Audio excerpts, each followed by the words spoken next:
Hello all, welcome back to the classes. So today our topic of discussion is introduction to levels of management and also the functions of management. An organization is basically filled with people. That means to say an organization have individuals who are working in the organization, and every individual who is working in the organization is responsible for some specific function that is to be performed in the organization. Every individual in the organization is bound by a hierarchy of relationship. Okay, so the hierarchy of relationships give rise to different levels of management, and the levels of management acts as a line of marking between various positions in an organization. In simple, an entire organization is divided. Okay, it is divided based on the the work that is done by individual uh, person in the organization. Okay, and each of these individuals have their own authority and responsibilities, and the chain of authority responsibility relationship defines the levels of management. Every organization is basically divided into three levels, or usually each and every organization has three levels of hierarchy.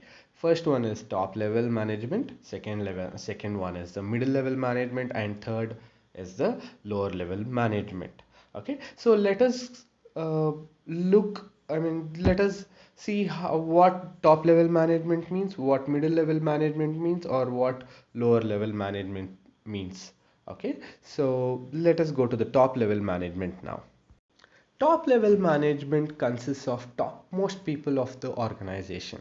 When I say topmost, okay, so they are those people who are responsible for taking all the decisions regarding the organizations.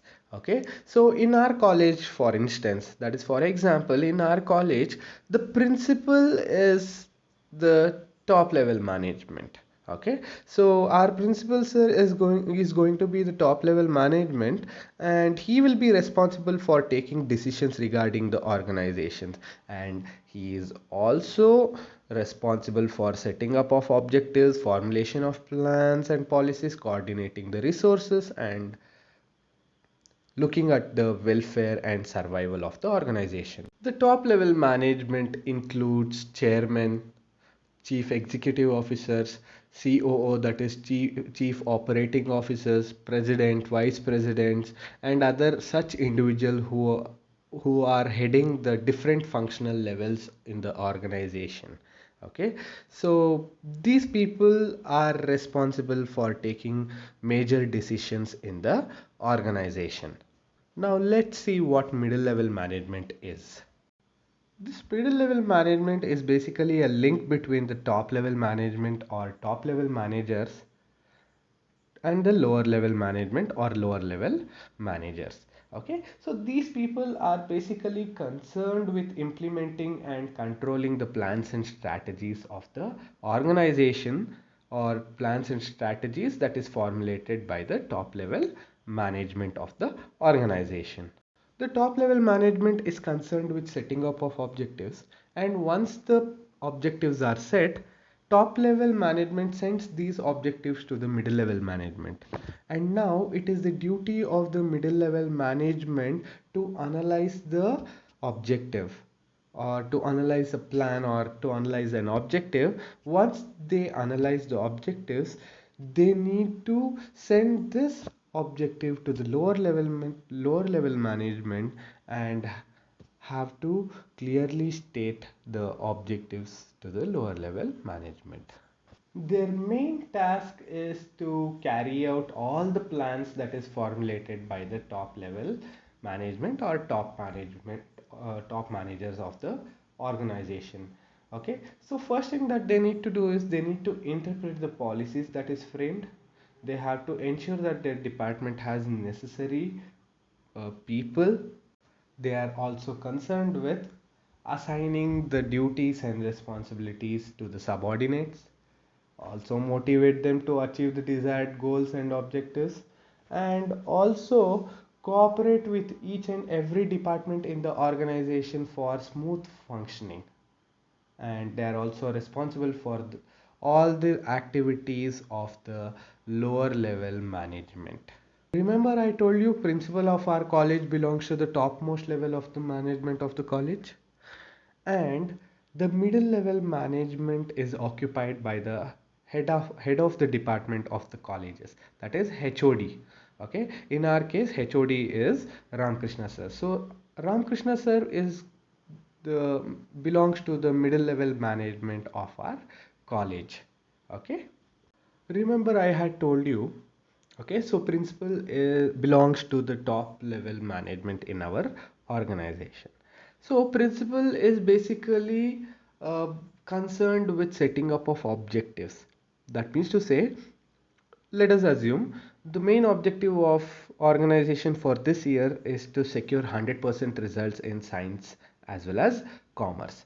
Okay, science as well as commerce. So this objective is told to the respective head of the departments. That is, the same objective is carried to the HODs of science and HOD of commerce department.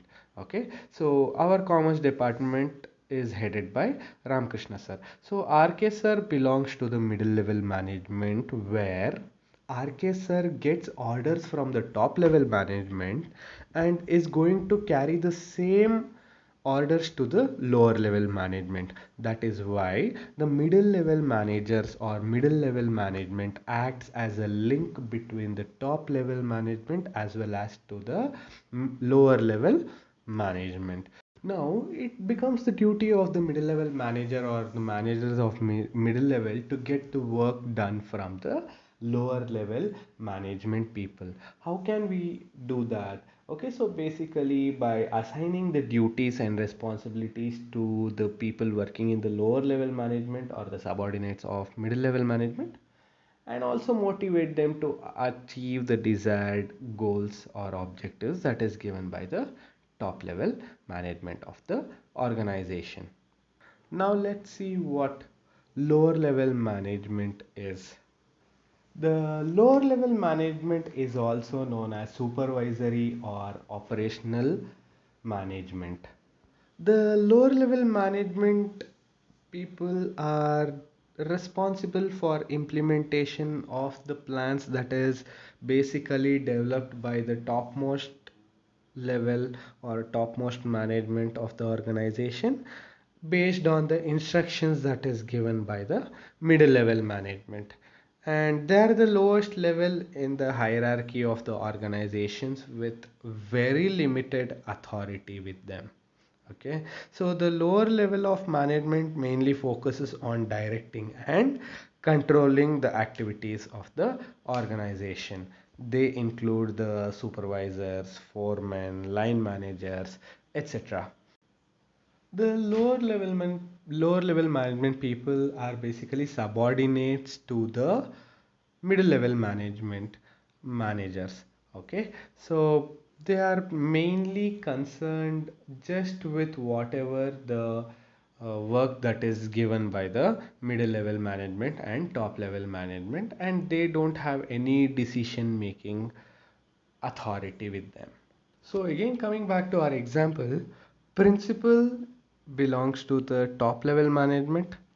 Okay, and head of the department of science or head of the department of commerce, our RK sir, belongs to the middle level management, and we other subject lecturers belong to the lower level management. Okay, so this objective of securing 100% results, which was formulated by top level management or our principal, is transferred to the middle level management, and the middle level management analyzes the uh, plan and then gives it or sends this objective to the lower level management, and we need to just achieve them.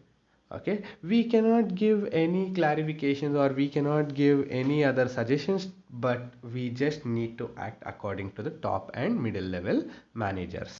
See, these levels of management not just exists in the organizations, okay? It also exists in our own houses.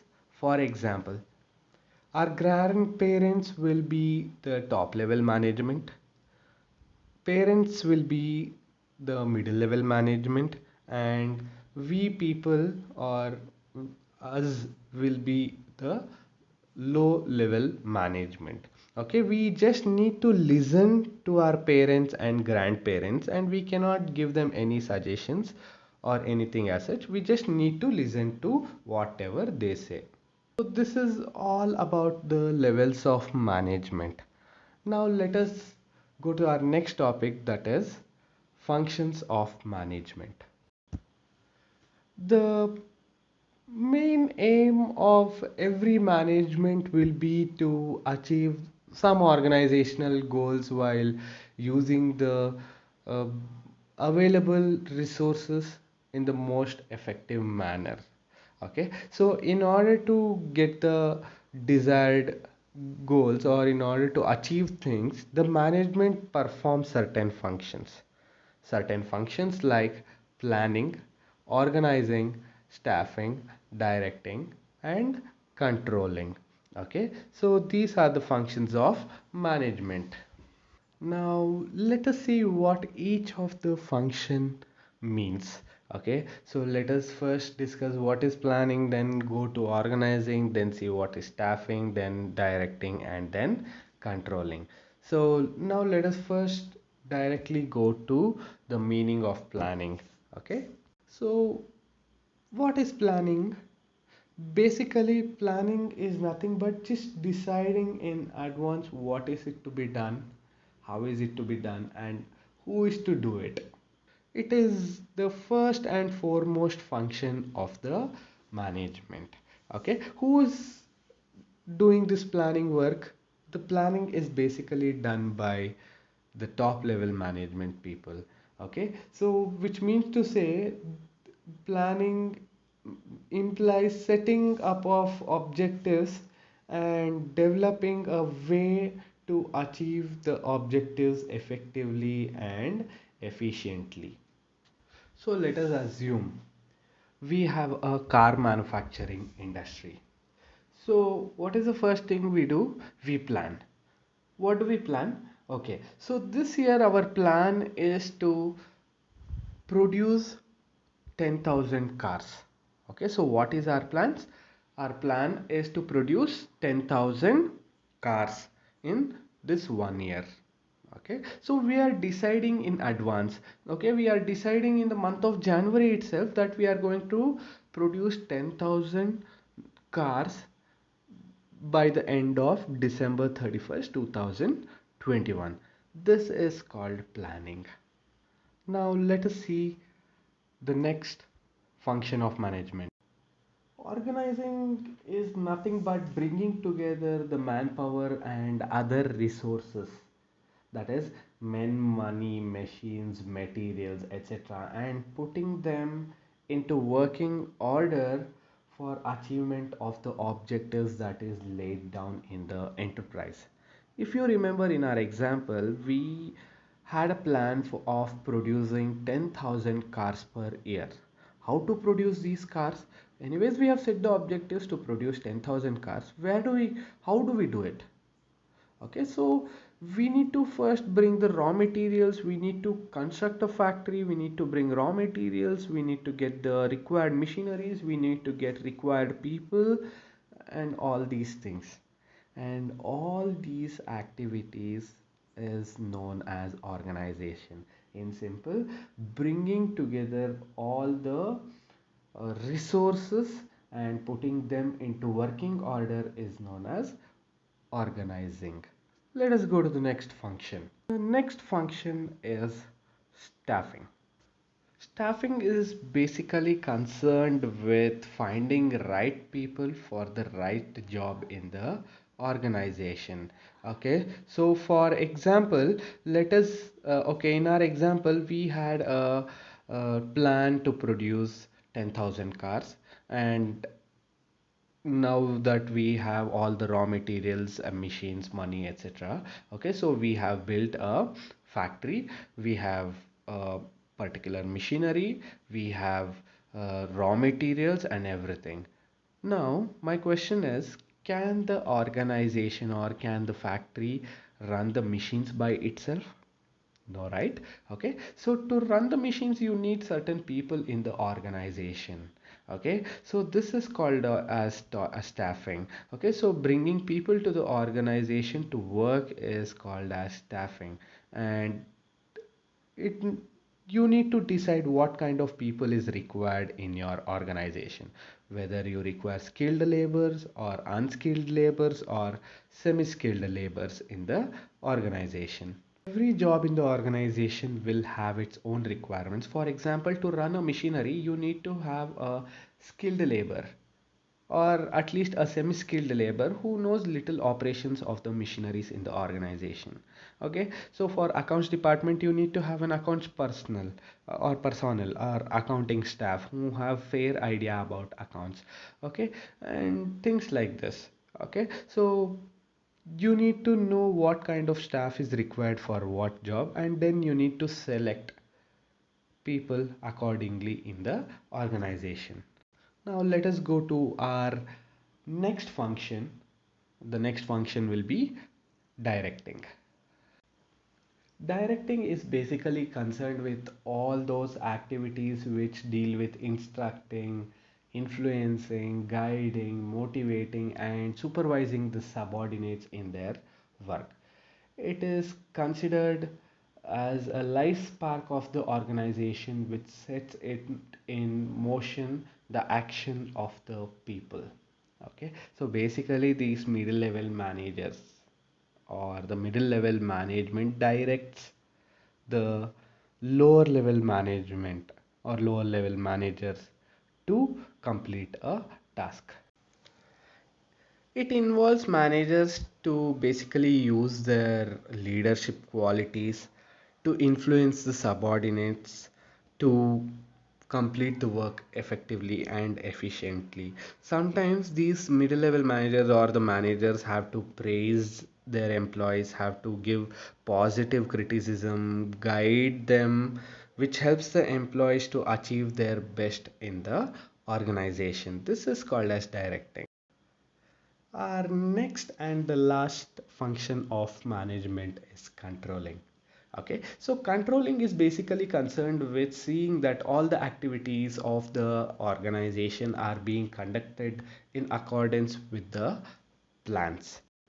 It monitors the performance of employees at all critical levels of the management. It involves comparing the current performance with the standard performance and take corrective measures in order to uh, achieve the organizational goals as desired. So let me go back to the example. Let us assume we had to produce 10,000 cars in a particular year. Okay, so I have also set another goal. We need to produce at least 10 cars in a day. Okay, 10 cars in a day, that is on a Monday you have to produce 10 cars. So now by the end of Monday we will check the actual standard. Okay, actual performance, not the standard, actual performance. Our actual performance is 8. Now our standard was to produce 10 cars a day, but actually we have produced how many cars? We have only produced 8 cars a day. So now what management does is it will control the activities. Okay, it will check the activities where the actual performance is going wrong. Okay, we will check if the workers or employees are working properly or not, or if there is any other problem, we will take some corrective measures. And then we will see to it that the next day, that is on a Tuesday, that is next day, we will be producing that 10 cars. Okay, so by comparing the actual performance, that is 8 is our actual performance, 10 was the standard performance, and now we are taking all the corrective measures to produce 10 out of 10 cars in a particular given day. This is called as controlling. Okay, let me give you a more general example so that you can understand it better. Okay, so let us assume your parents are setting a standard to you, and the standard is you need to take 95% in your first test. Okay, so take 95% in your first test, and this is called as standard.